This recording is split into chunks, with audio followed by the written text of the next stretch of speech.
نبدأ بقى في ترندات رمضان وترندات الحلويات بتاعة رمضان اللي ما بتخلصش. هنبدأ بالبسبوسة. البسبوسة عاملها محلات كتيرة، عاملها لابوار وتورتينا. تورتينا مسميها مدلوقة، وهي بتبقى عبارة عن طبقات من البسبوسة مع القشطة وطبقة فستق كتيرة. شايفين الجمال ده؟ هنعملها بمنتهى السهولة والبساطة. ولابوار عامل حاجة اسمها مدلعة البقلاوة. هي زي ما انتوا شايفين طبقة من البسبوسة مع الكريمة مع البقلاوة، حاجة كده كده رهيبة. والأهم من ده كله، لو انتوا مش حابين تعملوا وتركبوا الأطباق دي، وصفة حلوة قوي للبسبوسة هنتعلمها صح، وازاي تطلع منكم ناعمة ومرملة وحلوة جدا. هقول لكم مقادير نص كيلو. هنحط معلقة كبيرة من عسل الجلوكوز مع كوباية الا ربع سكر. مفيش عسل جلوكوز هنحط شربات او هنحط عسل تقيل، وهنحطهم على نار وسط لحد ما يبقى متكرمل كده. ممكن ما تعملوش الخطوة دي. وبعدين هنزل بالسمنة. السمنة كوباية الا ربع لنص كيلو.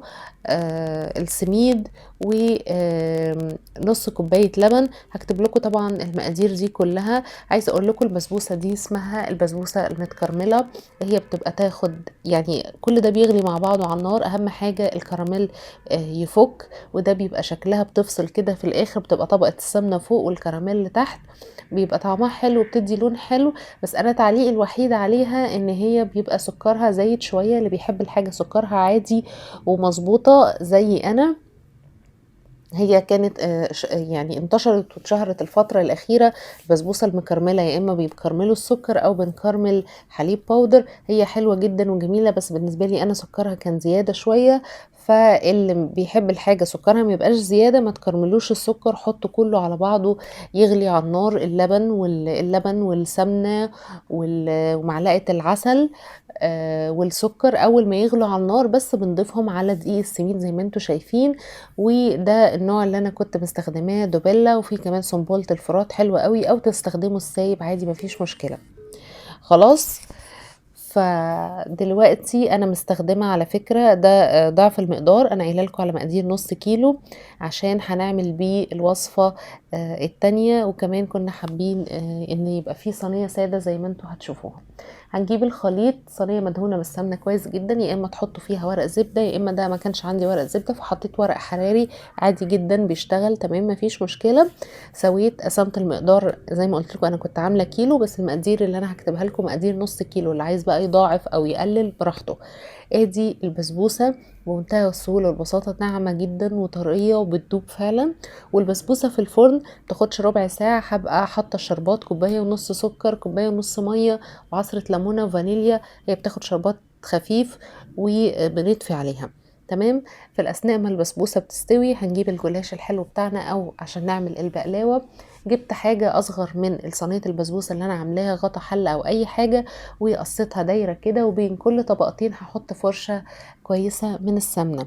يعني عشان الشكل يبقى حلو زي ما بتشوفوه في المحل، خلوا طبقه البقلاوه لازم تبقى اصغر من طبقه البسبوسه اللي تحت. حقيقي وصفة هتعجبكم جدا. هي ممكن يكون فيها خطوات شوية، بس فعلا في الاخر تستاهل، وطعمها وشكلها بيبقى حلو جدا ويشرف. حطيت السمنة بين كل طبقتين بسبوسة وكده خلاص. اسفة، بين كل طبقتين بقلاوة. وكده خلاص خلصنا البقلاوة. في الاخر بديها طبقة سمنة كويسة قوي من فوق عشان الوش يحمر وتبقى مرقة زي ما انتوا شايفين. وبقسمها مثلثات ومنزلش بالسكينة لتحت خالص. يعني الطبقة الاخرانية منزلش بيها بالسكين، اكيد فاهميني. هدخلها بقى الفرن. طلعنا البسبوسة وهدخل مكانها البقلاوة، والبسبوسة تبقى سخنة. وادي لونها، شايفين لونها ممتاز. وهنزل عليها بالشربات الخفيف السخن، الاتنين يبقوا سخنين. وبسقيها وبتشرب الشربات في ثواني زي ما انتوا شايفين. حقيقي طعمها حلو قوي قوي وبتدوب وظريفة جدا. وهكتب لكم المقادير تحت الفيديو. سقينا البسبوسة بتاعتنا وهسيبها بقى تبرد وتهدى. وهتبقى البقلاوة اكيد استوت. هنطلعها دلوقتي وهنشوف هنعمل ايه تاني. بغطيها بس بسيبها تشرب الشربات، وبغطيها عشان تفضل طرية وبتدوب كده. طلعنا البقلاوة بتاعتنا، شايفين شكلها احمر ومورقة جدا، وهي في حد ذاتها كده انتوا عملتوا بقلاوة يعني. هاسقيها بقى بشربات ساقع تقيل.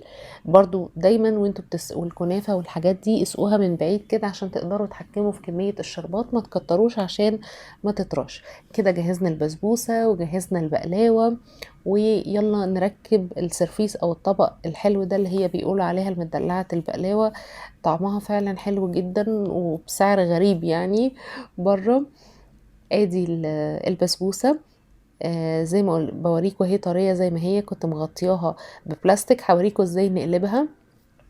لو عايزين تقلبوا البسبوسة في طبق التقديم بقلبها الاول في طبق وبعدين ارجع، يعني هي كده خلاص على ظهرها، انا عايزه ارجعها على وشها بقى خلاص، فبقلبها في طبق تاني. يعني بقلبها في طبق الاول بره وبعدين ارجع. يا رب تبقوا فاهمين قصدي. ده طبق التقديم. هحط بقى هنا روزتات كده من الكريمة او طبعا القشطة، طبعا تبقى احلى واحلى. هنا عملت كريمة عشان الوصفة التانية هتبقى بالقشطة. و يعني تقدروا تضيفوها كده على طول. انا بس هنا عشان التصوير وعشان اعملها زي المحل بالظبط. اهي ادي شكلها حقيقي. هي لغاية كده بقى صينية بسبوسة بالقشطة او بالكريمة رهيبة رهيبة بجد. هديها رشة بسيطة كده شايفين جمالها؟ كنت فرحانة بيها قوي. هديها رشة بسيطة كده من الفستق. وهنبدأ نحط بقى البقلاوة الحلوة بتاعتنا، كانت كريسبي وهشة جدا. شايفين بقى الشكل؟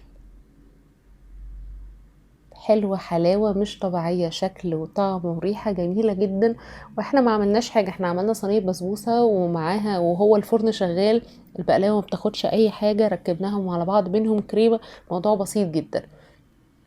كده خلصنا اول وصفة اللي هي المدلعة البقلاوة. اديها بس كده رشة من الفستق كتزيين وخلاص على كده. تعالوا نشوف هنعمل ايه تاني. نفس وصفة البسبوسة. الصينية التانية اللي كانت سادة بقى طبعا اتنسفت وفاض حوالي نصها كده، ففتفتها زي ما انتوا شايفين قد ايه طرية ومرملة. هحط لها بقى قشطة بلدي، دي قشطة وش اللبن.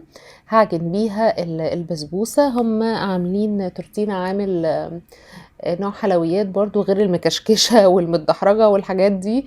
عامل المدلوقة دي بتبقى طبقة بسبوسة من تحت وطبقة سبونج كيك ومن فوق كريمة فستق كتير.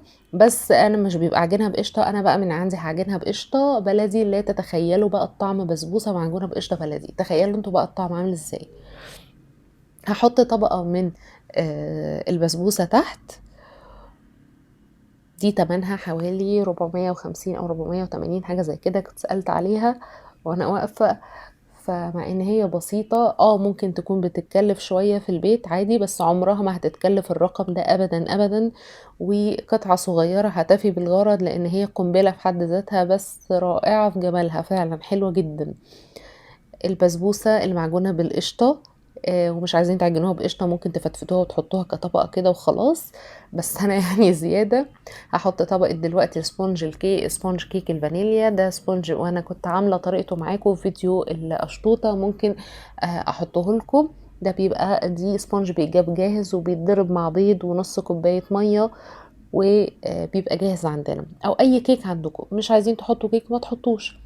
حطيت بقى اللبن اللي فاض من القشطة ده وغرقوها كويس بلبن.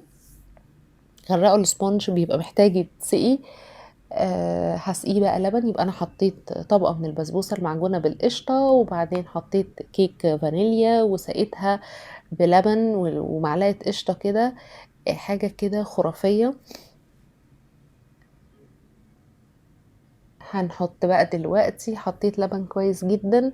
هنحط دلوقتي هقفل بكريمة. دي كريمة يعني كريمة لباني مضروبة، سواء باودر سواء شانتيه اللي انتوا عايزينه. هقفل بكريمة دلوقتي.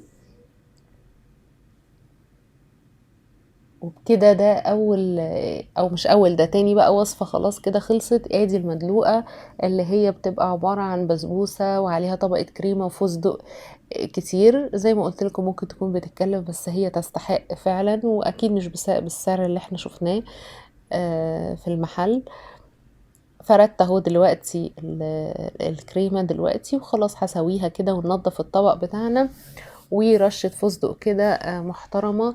ممكن ما تحطوش فستق اصلا، هي كده طعمها جميل فعلا. كفاية انها بسبوسة معجونة بالقشطة. ولو مش عايزين اصلا تعملوا الوصفات دي، انتوا كده شفتوا طريقة بسبوسة سهلة جدا ونتيجتها مضمونة.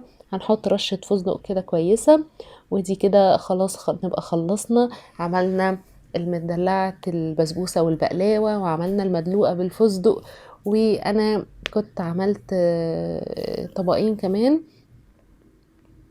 ادي بقى بعد ما نضفنا الطبق، تعالوا نشوف الطبقات من جوه عاملة ازاي. حقيقي فعلا رهيبة رهيبة رهيبة، تجنن وتستحق التجربة. جربوها وقولوا لي رأيكم في الكومنتس. وانا كنت عملت كمان طبقين صغيرين اللي بانوا في اول الفيديو، وحطيت فوق يعني انا سبت التصوير وقعدت اكل. جميلة فعلا، كانت حلوة قوي، وبالذات كمان لما باتت كمان بتبقى احلى.